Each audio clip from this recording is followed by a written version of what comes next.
So we're gonna do a total breakdown of everything that I use for spray paint art. I've made this video a couple times in the past. I don't think much has changed, but I'm not too sure, so I figured I'd make one final video with this. And I will attempt to make things snappy because we don't wanna sit here all day.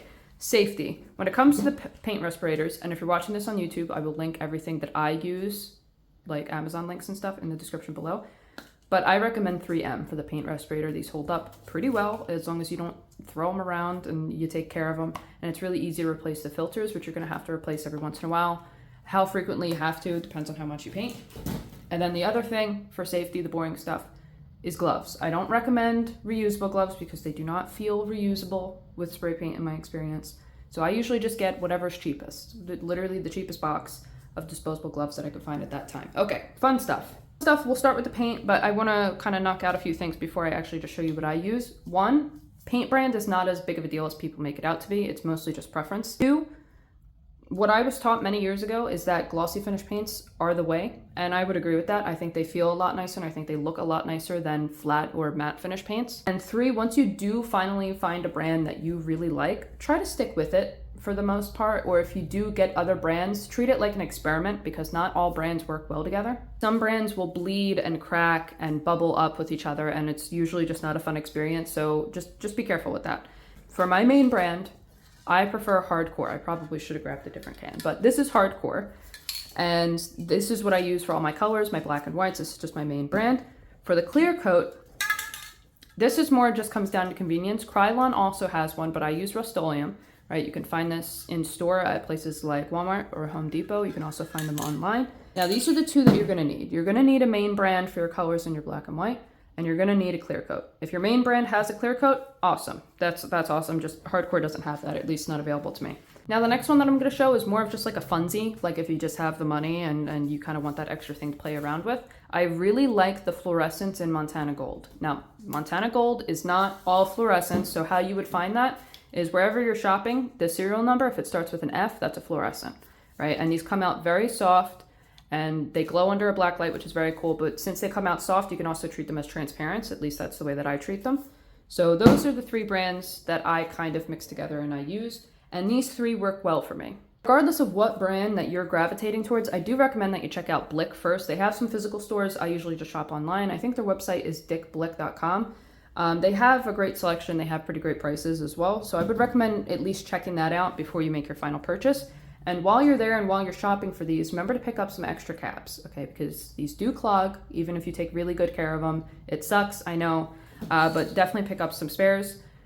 If you're wondering which ones to get the ones that are made for your brand, if there are any. So if you're using a Montana paint, then get Montana caps and so on.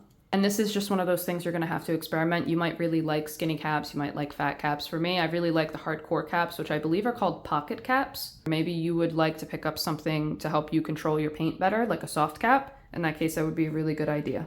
Our next fun-ish item is what we're gonna be painting on. This is probably the most common question that I get. Poster board is the main option, which is what we'll talk about first. This is the specific brand that I use. I get this from Hobby Lobby, and this is one of those things that I like to buy in person so that way I can touch it and feel it and make sure that it has a glossy side to it. It needs to have a glossy side. If you're outside of the US or you've never heard poster board before, I've heard the term cardstock get thrown around. I do not know how accurate that actually is. Also get them at Walmart. You can get them at some drugstores as well. Some of them will come in packs. Some of them will just come in singles. Two places that I would check in store is either a craft section or an office section. Now our second main option here is canvas. So if you'd like to work on canvas, once again, this is the brand that I get from Hobby Lobby. Just make sure it's primed. Just prime it up. You can prime it up yourself or you can get one that comes pre-primed already done for you. That's about it. They do feel different and they do produce slightly different results, but all the techniques will remain the same. I do like canvas a little bit more. That is what I prefer just because I think it's a bit more forgiving. Now moving on to the tools, I'm going to try to separate this depending on whether it's more nature painting related or space painting related. But let's start with the ones that we use for both. So straight edges I use for both. We can use these for stars, light rays, sun rays. You can use it as a guideline to make water lines and water horizons. I like to have two different sizes. I like to have a big one like this that's at least a foot long. And I also like to have one that's about 5 or 6 inches. You find these in stores that have actual paint sections like hardware stores or places like Walmart. Or I can usually find them for cheaper online. Next up is magazine or newspaper. Just go with whatever is more convenient for you to find. I use this for both nature and space paintings. It's basically just used to make textures. Next thing on my list is the angled palette knife. I guess you can get away with using a normal palette knife, but I use this every single painting to sign my name. You can also draw a ton of little details out. You can also use these for things like planet rings or space cities. So definitely can be used for either nature or space. I definitely recommend picking one up. Regardless of where you get this, whether you get them in packs online or you get them individually at an art store, I recommend that you pick up a metal one rather than a plastic one, just because the plastic ones don't really hold up as long.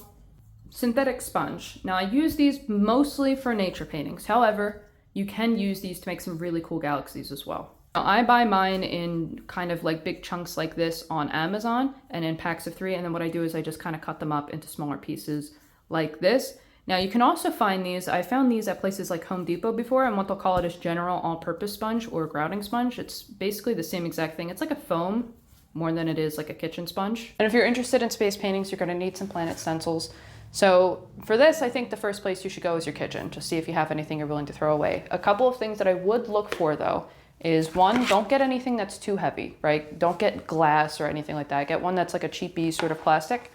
And then also when it comes to like the outside, like the lip or the rim of it, try to get one that's thinner like this. Occasionally you'll come across those bowls that have a really thick lip like that. Try to stay away from those because occasionally at some point, even if you're careful, you're gonna get the Ring of Doom, which for those of you who don't know, it's when you go ahead and you lift up your stencil and it leaves this nasty circular mark around your planet.